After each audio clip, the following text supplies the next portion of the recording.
Popka here, welcoming you back to another episode of Viridian Flashback.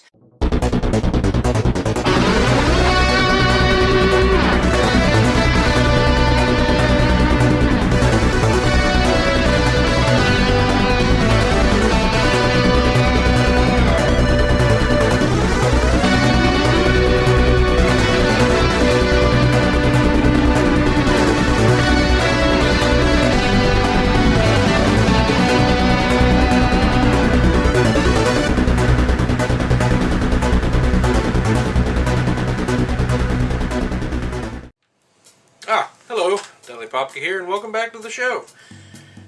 Superman. A character so iconic all over the world. A hero everyone can look up to, and a franchise that has made millions in comics, film, TV, and merchandising. Yet the poor schmuck can't ever seem to make a good video game. Now, I don't have to tell you about Superman 64. There are tons of people who will tell you that that game is terrible and done a better job of it than I have. Instead, I'm going to talk about a Superman game that isn't really mentioned, and could be for good reason. Superman the Man of Steel. But surely it's got to be better than Superman 64, right? I mean, well, that's why I'm here today, to see if we have a hidden gem on our hands, or a turd in a cape. Let's find out.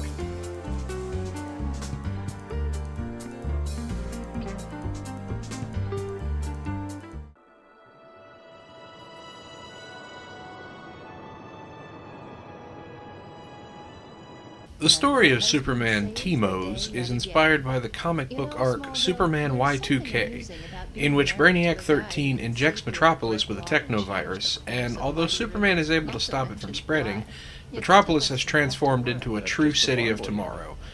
The game takes place sometime after, where all seems well, until Brainiac 13 returns to cause havoc and drain the technology from the city. But I'd be calling you Bronx instead of Smallville. I was thinking Addis Ababa. Tegucigalpa. Novosibirsk. So what do you think, Novosibirsk? Seems like it just might be a slow news day for once.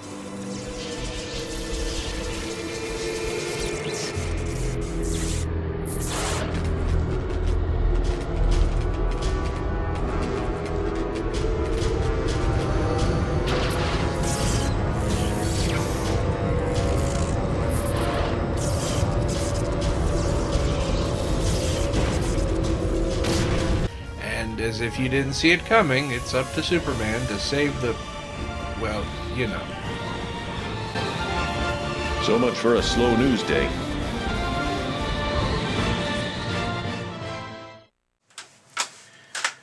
Compared to Superman 64, the story is way better than Virtual Metropoland World, or whatever the hell it was called. But is the gameplay fair as well? The railway station is under attack. Superman T-Mose is a third-person action flight game where you fly around the level performing various tasks in order to proceed. The main thing you do is fighting enemies. This is done in a color-coded rock, paper, scissors style. When you lock onto an enemy, a different color surrounds them. Yellow for melee, red for strong melee, blue for freeze breath, and purple for heat vision. While this idea is pretty neat on paper, here it isn't executed very well, and can get kind of confusing. Speaking of powers, besides the aforementioned heat vision, strength, and freeze breath, you also get the other staples: X-ray vision, super hearing, also known as radar, and of course, flight.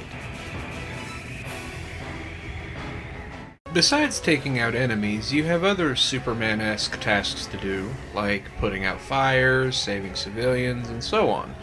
What sucks is most of these have a time limit, especially when you have to do 2 or 3 at a time, and the timer can just breeze by, so get used to seeing the game over screen. Another fire.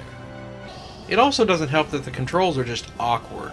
Trying to lock on and flying towards enemies is a pain in the ass because you go real slow locked on, and most enemies will just zoom past you and then you have to catch up again.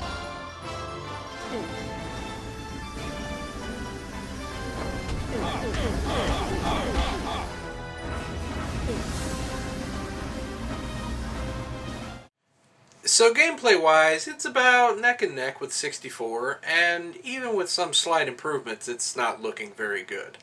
But let's check out presentation anyway. There's got to be something good to talk about with this game.